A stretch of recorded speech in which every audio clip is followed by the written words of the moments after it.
ಲೋಕಸಭಾ ಚುನಾವಣೆ ಹಿನ್ನೆಲೆ ಮನೆ ದೇವರ ದರ್ಶನವನ್ನ ಕೇಂದ್ರ ಸಚಿವ ಪ್ರಹ್ಲಾದ್ ಜೋಶಿ ಪಡೆದುಕೊಂಡರು. ವಿಜಯಪುರ ತಾಲೂಕಿನ ತೊರ್ವಿ ಗ್ರಾಮದಲ್ಲಿರುವ ನರಸಿಂಹ ದೇವರ ದರ್ಶನ ಮಾಡಿ ವಿಶೇಷ ಪೂಜೆಯನ್ನ ಸಲ್ಲಿಸಿದರು. ದೇವರ ದರ್ಶನದ ಬಳಿಕ ಮಾತನಾಡಿದ ಕೇಂದ್ರ ಸಚಿವ ಪ್ರಹ್ಲಾದ್ ಜೋಶಿ, ಚುನಾವಣೆಗೂ ಮುನ್ನ ಹಾಗೂ ಬಳಿಕ ನಮ್ಮ ಮನೆಯಲ್ಲಿ ಯಾವುದೇ ಶುಭ ಸಮಾರಂಭ ನಡೆದರೂ ಕುಟುಂಬ ಸಮೇತವಾಗಿ ಮನೆ ದೇವರ ದರ್ಶನ ಮಾಡುವೆ.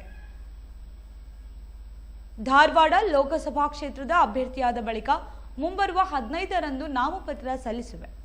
ನಾಮಪತ್ರ ಸಲ್ಲಿಕೆಗೂ ಮುನ್ನ ಮನೆ ದೇವರು ನರಸಿಂಹ ದೇವರ ದರ್ಶನ ಮಾಡುವುದನ್ನು ಪಾಲಿಸಿಕೊಂಡು ಬಂದಿದ್ದೇನೆ. ದೇಶದ ಹಿತದೃಷ್ಟಿಯಿಂದ ನರೇಂದ್ರ ಮೋದಿ 3ನೇ ಬಾರಿ ಪ್ರಧಾನಿಯಾಗಬೇಕು. ಅವರಿಗೆ ಬಹುಮತ ಸಿಗಬೇಕು.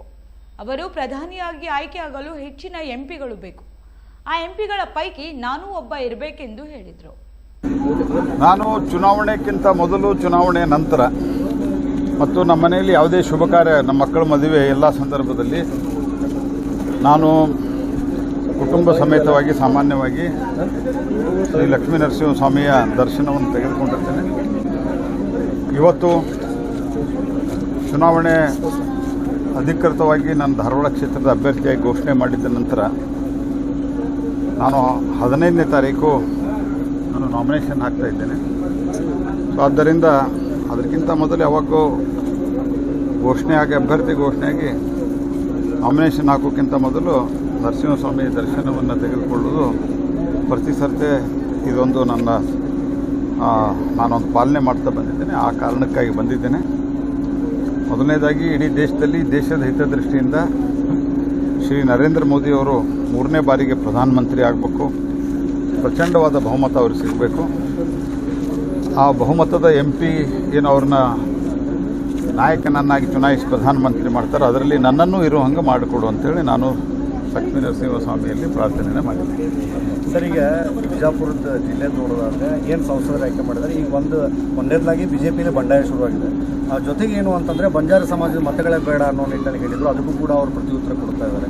ಹಾಗೆ ಬಂಜಾರ ಸಮಾಜ BJPಗೆ ಯಾರೂ ಆ ರೀತಿ ಹೇಳಿರ್ಲಿಕ್ಕೆ ಸಾಧ್ಯ ಇಲ್ಲ. ಆ ರೀತಿ ಏನಾದರೂ ತಪ್ಪು ತಿಳುವಳಿಕೆ ಇದ್ದರೆ ಅದನ್ನು ನಾನು ಮತ್ತೊಮ್ಮೆ ಚುನಾವಣೆ ಕ್ಯಾಂಪೇನ್ ಬಂದಾಗ ಸರಿ ಮಾಡ್ತೀನಿ, ಅಥವಾ ನಮ್ಮ ರಾಜ್ಯ ಅಧ್ಯಕ್ಷರು ಸನ್ಮಾನ್ಯ ಯಡಿಯೂರಪ್ಪನವರು ಯಾರಾದರೂ ಬಂದು ಸರಿ ಮಾಡ್ತಾರೆ. ಎಲ್ಲ ವರ್ಗದ ಮತಗಳು ನಮಗೆ ಬೇಕು. ಮತ್ತು ಈ ಬಾರಿ ದೇಶದಲ್ಲಿ ಅತ್ಯುತ್ತಮವಾದಂಥ ವಾತಾವರಣ ಇದೆ. ನಾವು BJP ಅಲೋನ್ 370 ಸೀಟುಗಳು, NDA ಸೇರಿ 400ಕ್ಕಿಂತ ಹೆಚ್ಚು ನಾವು ಸ್ಥಾನಗಳನ್ನು ಪಡೀಲಿಕ್ಕೆ ಸರ್ವಶಕ್ತಿಯನ್ನು ಹಾಕಿ ಪ್ರಯತ್ನವನ್ನು ಮಾಡ್ತಾ ಇದ್ದೇವೆ. ಮತ್ತು ದೇಶದಲ್ಲಿ ಕಳೆದ 10 ವರ್ಷದಲ್ಲಿ ಶ್ರೀ ನರೇಂದ್ರ ಮೋದಿಯವರ ನೇತೃತ್ವದಲ್ಲಿ ಆದಂಥ ಬದಲಾವಣೆಯನ್ನು ಜನ ಗಮನಿಸಿದ್ದಾರೆ. ಅತ್ಯಂತ ದುರ್ಬಲ ಒಂದು ಆರ್ಥಿಕ ವ್ಯವಸ್ಥೆ ಆಗಿದ್ದ 5 ಅತ್ಯಂತ ದುರ್ಬಲ ಆರ್ಥಿಕ ವ್ಯವಸ್ಥೆಗಳಲ್ಲಿ ಒಂದಾಗಿದ್ದಂಥ ಭಾರತ ಜಗತ್ತಿನ 5ನೇ ಅತಿ ದೊಡ್ಡ ಆರ್ಥಿಕ ಶಕ್ತಿಯಾಗಿ ಹೊರಹೊಮ್ಮಿದೆ. ಪ್ರಧಾನಮಂತ್ರಿ ನರೇಂದ್ರ ಮೋದಿಯವರು ಗ್ಯಾರಂಟಿ ಕೊಟ್ಟಿದ್ದಾರೆ. ನನ್ನ 3ನೇ ಅವಧಿಯಲ್ಲಿ ದೇಶದ ಆರ್ಥಿಕ ಸ್ಥಿತಿಯನ್ನು ಜಗತ್ತಿನ 3ನೇ ರ್ಯಾಂಕಿಂಗ್ಗೆ ಒಯ್ತೀನಿ ಅಂಥೇಳಿ ಪ್ರಧಾನಮಂತ್ರಿಗಳು ಗ್ಯಾರಂಟಿ ಕೊಟ್ಟಿದ್ದಾರೆ. ಈ ಎಲ್ಲ ದೃಷ್ಟಿಯಿಂದ ಮತ್ತು ಸುರಕ್ಷತೆ ದೃಷ್ಟಿಯಿಂದ ಹಿಂದಿನ ಎಲ್ಲ ವರ್ಷಗಳಿಗೆ ಹೋಲಿಸಿದರೆ, ವಿಶೇಷವಾಗಿ 80ರ ದಶಕದ ನಂತರ ಹೋಲಿಸಿದರೆ, ಇಡೀ ದೇಶದಲ್ಲಿ ಈ ಒಂದು ಉಗ್ರವಾದಿತನ ಏನಿದೆ ಇದು ಭಾಳ ಕನ್ಸಿಡರೇಬಲಿ ಕಮ್ಮಿ ಆಗಿದೆ. ಕಾಶ್ಮೀರದಲ್ಲಂತೂ ಅತ್ಯಂತ ಒಳ್ಳೆಯ ವಾತಾವರಣ ನಿರ್ಮಾಣ ಆಗಿದೆ. ಇದೆಲ್ಲ ಮುಂದುವರೆದು ವಿಕಾಸ ಹೊಂದುತ್ತಿರುವ ದೇಶ ಅಂತೇನು ಭಾರತ ಇದೆ, ಅದು ವಿಕಸಿತ ದೇಶ ಆಗಬೇಕು ಅಂದರೆ ನರೇಂದ್ರ ಮೋದಿ ಅವರ 3ನೇ ಬಾರಿ ಅವಶ್ಯ ಇದೆ. ಅದಕ್ಕೆ ಜನ ಮತ ಹಾಕಲಿಕ್ಕೆ ಸಿದ್ಧರಾಗಿದ್ದಾರೆ.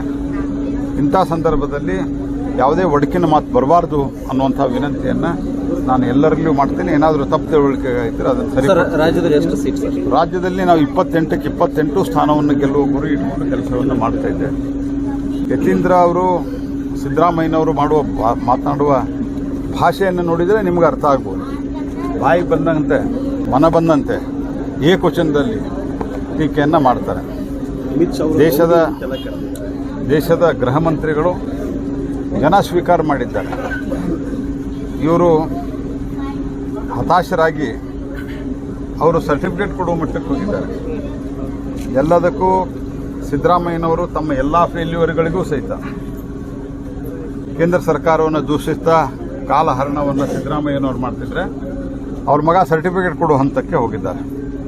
ಯಾರೇನು ಅಂತೇಳಿ ಜನ ಇವ್ರಿಗೆ ಸೂಕ್ತ ಉತ್ತರ ಕೊಡ್ತಾರೆ. ಯತೀಂದ್ರ ಅವರೇ, ನೀವು ಒಪ್ಕೊಳ್ತಾರಿಲ್ಲ, ದೇಶದ ಜನ ಒಪ್ಕೊಂಡಿದ್ದಾರೆ. ಅವರ ನೇತೃತ್ವದಲ್ಲಿ, ಅಮಿತ್ ಶಾ ಅವರ ನೇತೃತ್ವದಲ್ಲಿ 2 ಬಾರಿ ಸಂಘಟನಾ ನೇತೃತ್ವದಲ್ಲಿ ನಾವು ಚುನಾವಣೆ ಗೆದ್ದಿದ್ದೇವೆ. ನರೇಂದ್ರ ಮೋದಿ ಅವರ ಓವರಾಲ್ ನೇತೃತ್ವ, ಸಂಘಟನಾತ್ಮಕ ನೇತೃತ್ವ ಸನ್ಮಾನ್ಯ ಅಮಿತ್ ಶಾ ಅವರಲ್ಲಿ ಇದ್ದಾಗನೇ 2 ಬಾರಿ ಚುನಾವಣೆಯನ್ನು ನಾವು ಗೆದ್ದಿದ್ದೇವೆ.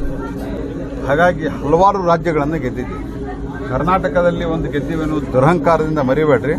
ಇಡೀ ದೇಶದಲ್ಲಿ ಕೇವಲ 3 ಕಡೆ ನಿಮ್ಮ ಸರ್ಕಾರ ಅದ, ಅದರಲ್ಲೂ ಹಿಮಾಚಲ ಪ್ರದೇಶದಲ್ಲಿ ಅಗಳಾಡ್ತಾ ಇದೆ. ಇಂಥ ಪರಿಸ್ಥಿತಿಯಲ್ಲಿ ದುರಹಂಕಾರದ ಮಾತುಗಳಿಂದ ಜನ ಸೂಕ್ತ ಉತ್ತರ ಕೊಡ್ತಾರೆ. ನಾವು 28ಕ್ಕೆ 28 ಸ್ಥಾನವನ್ನು ಈ ರೀತಿ ಮಾತುಗಳಿಗೆ ಕಾರಣ ಏನಂತ ಸರ್?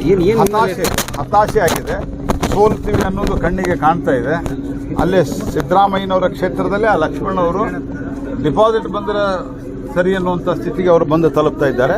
ಅದಕ್ಕೆ ಈ ಹತಾಶೆಯಿಂದ ಅತ್ಯಂತ ಕೆಟ್ಟ ಭಾಷೆಯನ್ನು ಬಳಸ್ತಾ ಇದ್ದಾರೆ. ಲಿಂಗೇಶ್ವರ ಸ್ವಾಮೀಜಿ ನಿಮ್ಮ ವಿರುದ್ಧ ಯಾಕೆ ಕಿಡಿಕಾರ್ತಾ ಇದ್ದಾರೆ? ನನಗೆ ಗೊತ್ತಿಲ್ಲ. ನಾನು ಆದರೆ ಅದ್ರ ಬಗ್ಗೆ ನಾನು ಯಾವುದೂ ಪ್ರತಿಕ್ರಿಯೆ ಕೊಡಲ್ಲ. ನಾನು ಅಲ್ಲಿನೂ ಹೇಳಿದ್ದೇನೆ, ಅವರೆಲ್ಲ ಹೇಳಿದ್ದನ್ನು ನಾನು ಆಶೀರ್ವಾದ ಅಂತ ಭಾವಿಸಿದ್ದೇನೆ. ಅವರ ಆಶೀರ್ವಾದದಿಂದ ನಾನು ಗೆಲ್ತೇನೆ. ಓಂ ಶ್ರೀ ವೈಷ್ಣವಿ ದೇವಿ ಜ್ಯೋತಿಷ್ಯಾಲಯ, ಕೇರಳ ಹಾಗೂ ಕೊಳ್ಳೇಗಾಲ ಜ್ಯೋತಿಷ್ಯರು, ಆಧ್ಯಾತ್ಮಿಕ ಚಿಂತಕರು, ಪಂಡಿತ್ ಶ್ರೀ ವಾಸುದೇವನ್ ಗುರುಜಿ. ದೇವಿಯ ಅನುಗ್ರಹ ಮತ್ತು ತಪೋದ್ಯಾನ, ತಪಶಕ್ತಿಯಿಂದ ವಾಕ್ಸಿದ್ಧಿ, ಮಂತ್ರಸಿದ್ಧಿ, ಯಂತ್ರಸಿದ್ಧಿಯನ್ನು ಪಡೆದಿರುವ ಜ್ಯೋತಿಷ್ಯ ಪಂಡಿತರು. ಕೇರಳ ಪದ್ಧತಿಯ ಅಥರ್ವಣ ವೇದದ ಜಾತಕ ಆಧಾರಿತವಾಗಿ ನಿಮ್ಮ ಸಂಪೂರ್ಣ ಭವಿಷ್ಯ ನುಡಿಯುತ್ತಾರೆ.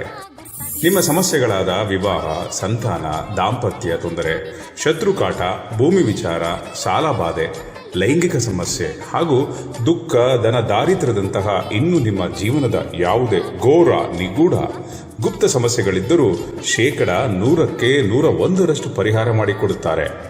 ವಿಶೇಷ ಸೂಚನೆ: ಧನವಶ, ಜನವಶ, ಶತ್ರುನಾಶ, ಸ್ತ್ರೀ ಪುರುಷ ವಶೀಕರಣ, ಪ್ರೀತಿಯಲ್ಲಿ ನಂಬಿ ಮೋಸ ಹೋಗಿದರೆ, ಇಷ್ಟಪಟ್ಟವರು ನಿಮ್ಮಂತಾಗಲು ಕೇರಳದ ಸರ್ವವಶ ಸಂಮೋಹಿನಿ ಬ್ರಹ್ಮತಂತ್ರ ವಿದ್ಯೆಯಿಂದ ಕೇವಲ 11 ದಿನಗಳಲ್ಲಿ ಶಾಶ್ವತ ಪರಿಹಾರ ಮಾಡಿಕೊಡುತ್ತಾರೆ. ಹಿಂದೆ ಭೇಟಿ ಕೊಡಿ. ಸಂಪರ್ಕಿಸುವ ವಿಳಾಸ: ಓಂ ಶ್ರೀ ವೈಷ್ಣವಿ ದೇವಿ ಜ್ಯೋತಿಷ್ಯಾಲಯ, ಪಂಡಿತ್ ಶ್ರೀ ವಾಸುದೇವನ್ ಗುರುಜಿ, ಶ್ರೀ ಸಿದ್ದೇಶ್ವರ ದೇವಸ್ಥಾನ ರಸ್ತೆ, ಸುಧೀರ್ ಮೆಡಿಕಲ್ ಎದುರಿಗೆ, ವಿಜಯಪುರ.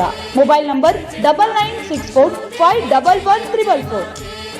ನಿರಂತರ ಸುದ್ದಿಗೆ ಸಬ್ಸ್ಕ್ರೈಬ್ ಮಾಡಿ FM ನ್ಯೂಸ್ ಕನ್ನಡ ಹಾಗೂ ಬೆಲ್ ಐಕಾನ್ ಅನ್ನು ಒತ್ತಿ ನೋಟಿಫಿಕೇಶನ್ ಖಚಿತಪಡಿಸಿಕೊಳ್ಳಿ. ಧನ್ಯವಾದಗಳು.